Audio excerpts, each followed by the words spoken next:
Hi folks, Foster and Kimberly here. You know, the question that we're being asked most by our network, even more than Ebola, Ukraine, ISIS, which we will be addressing in the future, is what's really going on with the economy? Are we really in a recovery? Are we on the verge of some even greater catastrophe? Or is it perhaps something else entirely? Now, with the current launch of our new Thrive Together subscription option, we decided to share the following as a sample of the type of in-process thinking that we'll now be sharing with our subscribers. So I'll start in and then hand it off to Kimberly. Okay, regarding the global economy, what we're actually seeing is unprecedented developments leading toward a possible complete global economic transformation. We see very probably a new, more humble, more peaceful role for the U.S., a new role for the dollar, and possibly new roles for you and me. Here are some facts about a few recent developments that can provide critical background. First, the BRICS countries, the Brazil, Russia, India, China, and South Africa, have launched what they call the New Development Bank with $100 billion gold backing and another $100 billion in reserve. The Chinese, who hold $1.3 trillion of U.S. debt, second only to the Federal Reserve itself, have begun selling rather than buying U.S. bonds. So has Russia, so America is running out of lenders to borrow from. Now, for the first time in 70 years, this past summer, the Chinese and Russians have created over 40 deals, including oil purchases totaling close to $1 trillion, and they're doing this in their own currencies and gold, no longer agreeing to U.S. dollar supremacy. For anyone who doesn't know, in 1944, at the end of World War II, the Bretton Woods Conference was held where the IMF and the World Bank were created, and then soon after, the dollar was declared the only international exchange currency, basically a global economic system primarily under U.S. control. So these new deals and others like them around the world are a very significant move. The Chinese have also launched the Shanghai Gold Exchange to try to bring integrity to international gold pricing after recent revelations of market rigging by the West. The BRICS countries have also created a new rating agency, the UCRG, or Universal Credit Rating Group, that will compete with the Cabal's services, Fitch, Moody's, the S&P, whose corrupt bestowing of AAA ratings on junk investments was exposed in the 2008 crash. The BRICS alliance is also working, understandably, on an alternate internet to avoid the predations of the NSA. The BRICS countries have been patiently checkmating the corrupt cabal that's been destroying the global economy and the environment. And now this BRICS group is creating, as far as we can tell, a more transparent, honest, inclusive, and sustainable alternative.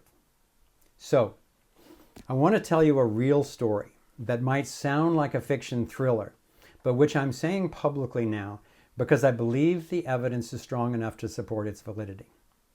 Okay, here goes.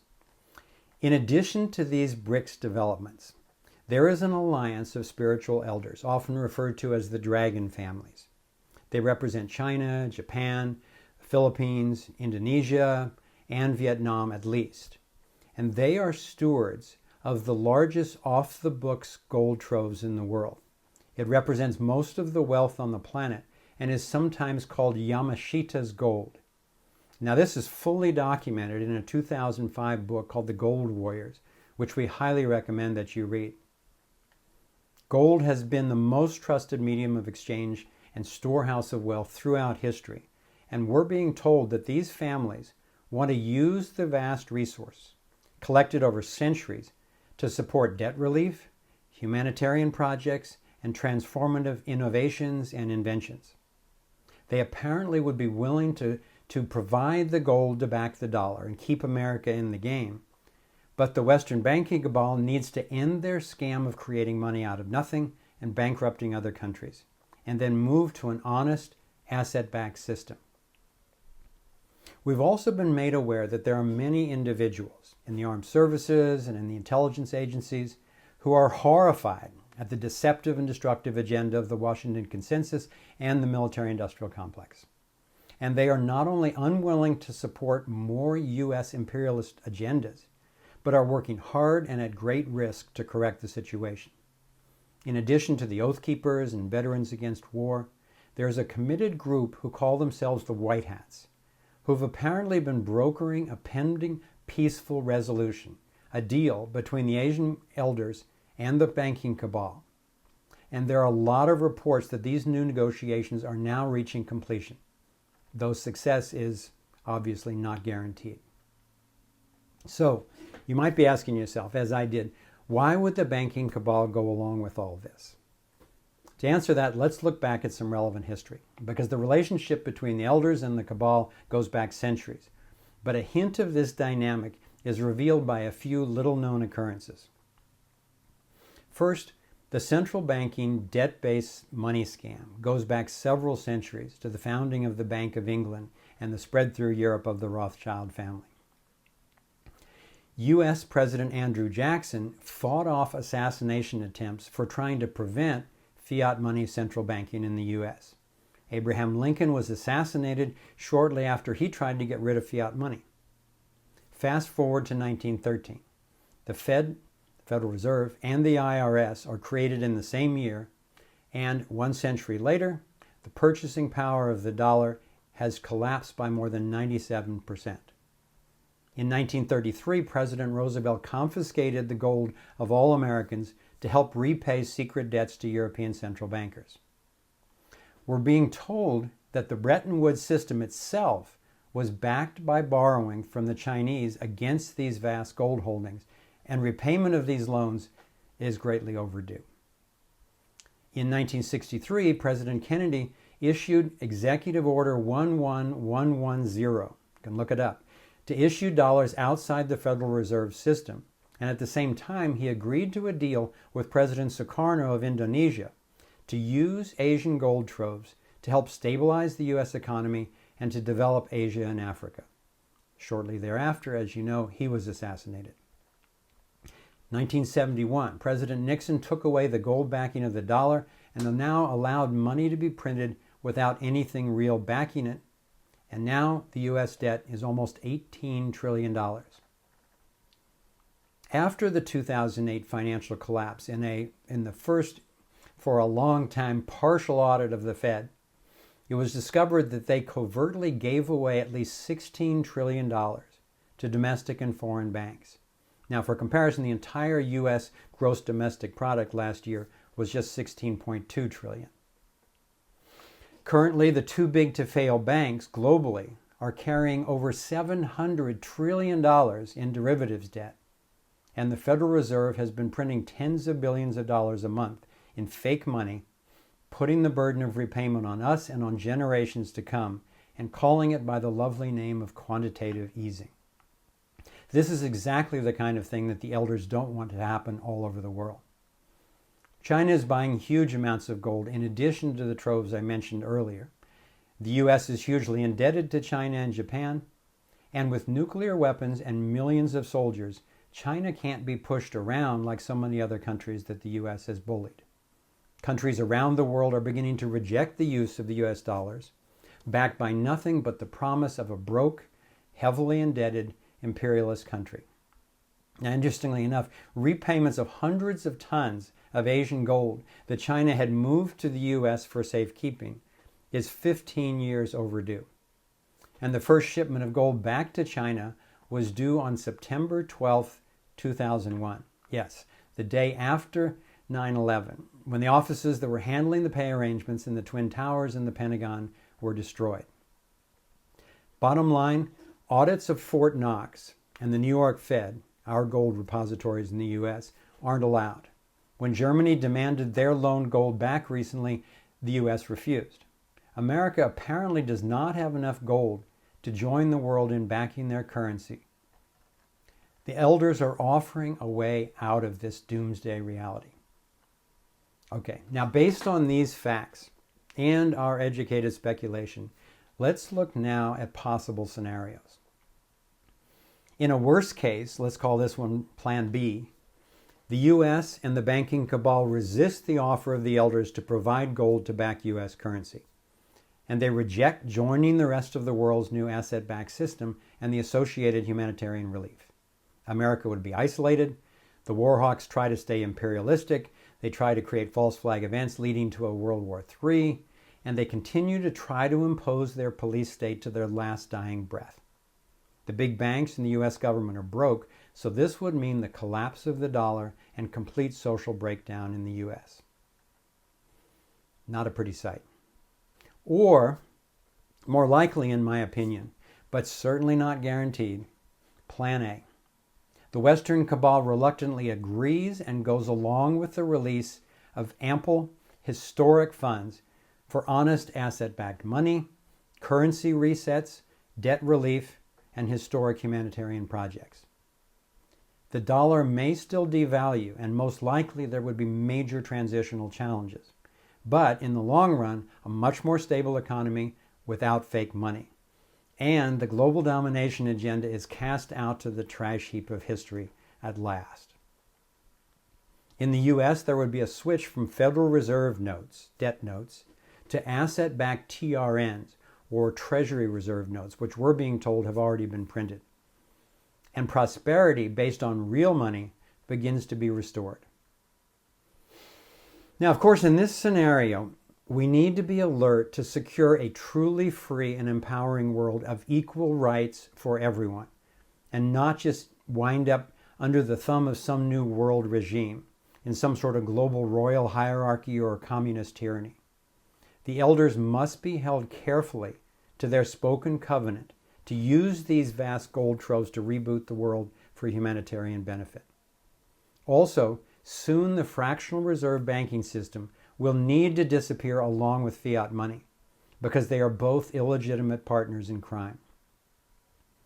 Now, I'm told by some who have visited with them that the elders are truly profound beings, enlightened enough to know that most of this gold is not truly theirs.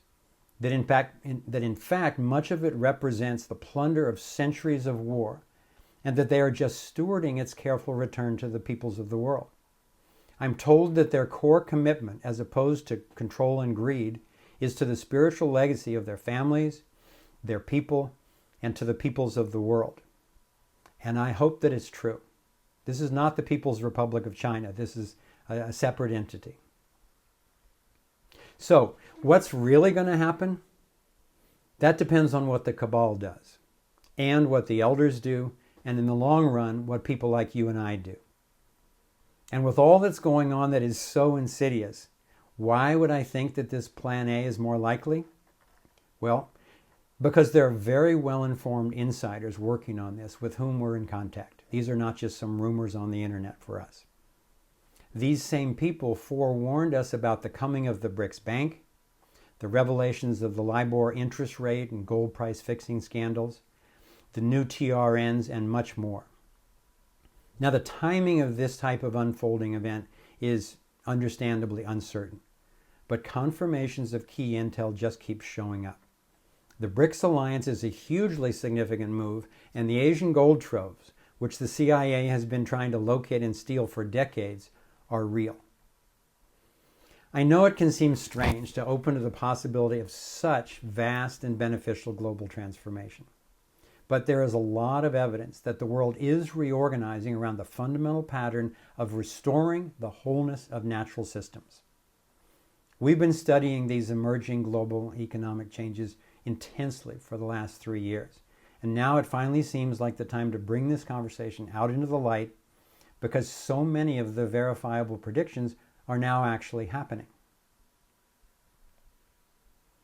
Now, when we were making Thrive, I used to think if a genie gave me 3 personal wishes, what would I wish for? Well, the first one was that the film would be safely finished. We used encrypted communications and stayed under the radar. We went global in a day in 10 languages, and obviously Thrive came out safely.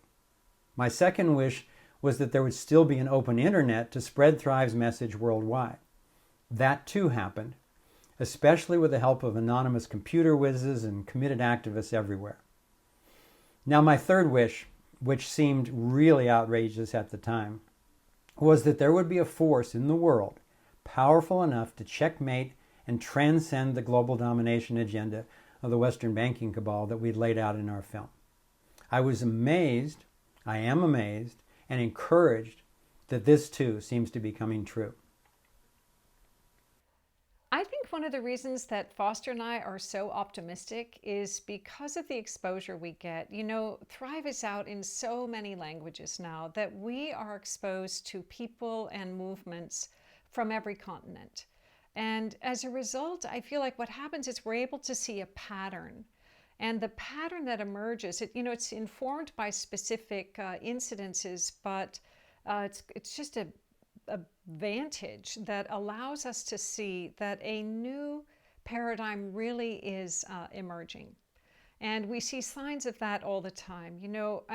We have been contacted, since Thrive came out, we've been contacted by over 400 different inventors of breakthrough technologies in power and water purification and decontamination and agricultural efficiency and healing technologies. It's not because these are easy things to be developing at this stage of the game, but it's because they know that, as this old system crumbles, we are not going to be starting from scratch on solutions. These things, once fully empowered, they are going to be able to get out all around the world, and we're going to really be able to hit the road running on this. And, it's true of so many things that we see. So what are some other signs of that, that inform the pattern that, creates the hopefulness for us, but also informs our solution strategies? Let's see, in a few years, more than just a very few years, more than 55 countries have either banned or seriously restricted GMOs. That's almost entirely from grassroots activist organizing. Many attempts to suppress the internet by government and corporations have been successfully averted. People are staying awake on that one. There more than a dozen countries have proactively released their UFO-related files. People have organized to effectively resist the mandatory tracking RFID chips and national ID cards. I know over 1 million people around the world have officially said no to smart meters and have, informed the utility companies they're not going for it. The whole toxic aerial spraying and climate geoengineering, that's really coming into people's attention, and they're organizing to figure out what's really going on, get the truth about that, and organize to stop it.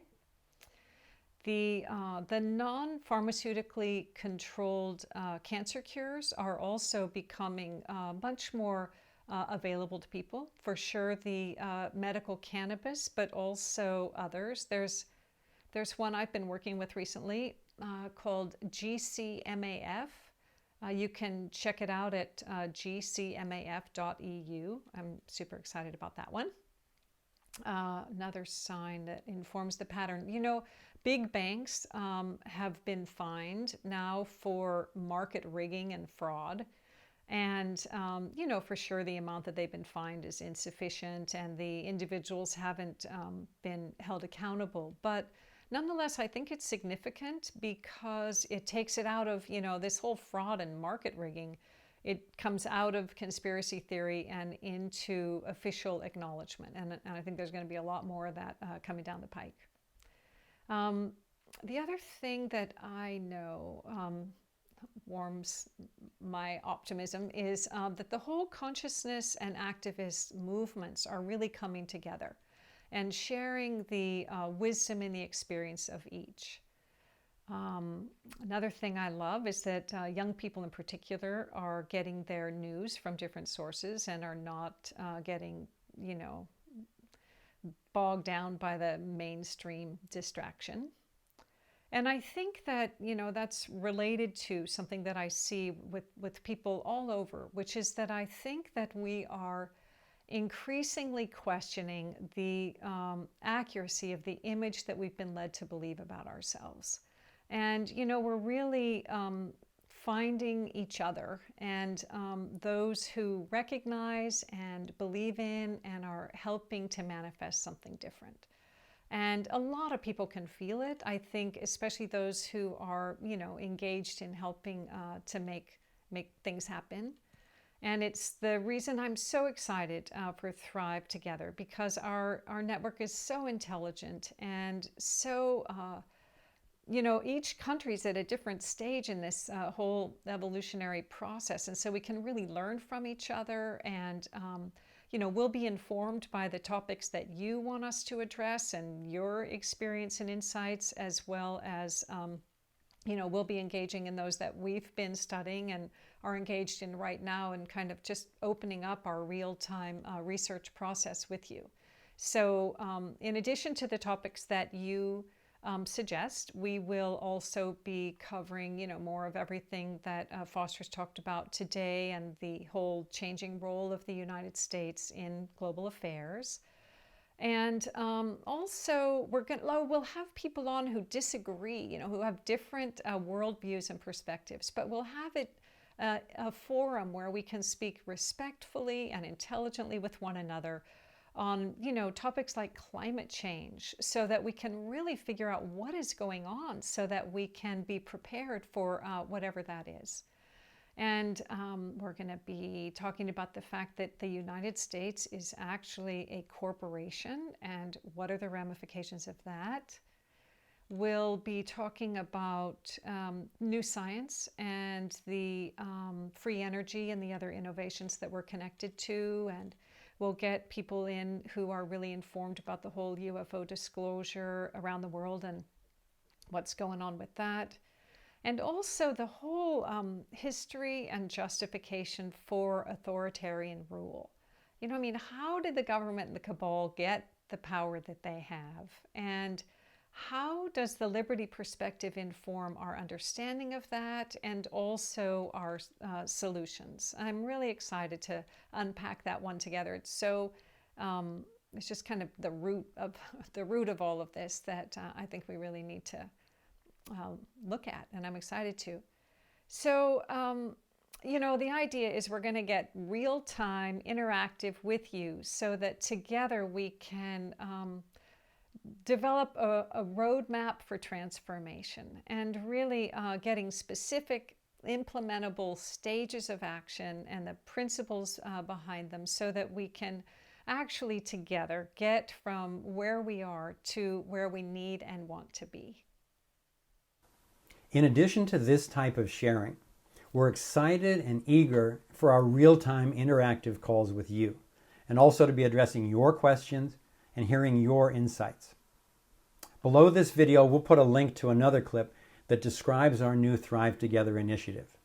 So we invite you to join with us in the conversation, connect the dots on current events, and co-create with us the transition to true freedom and prosperity.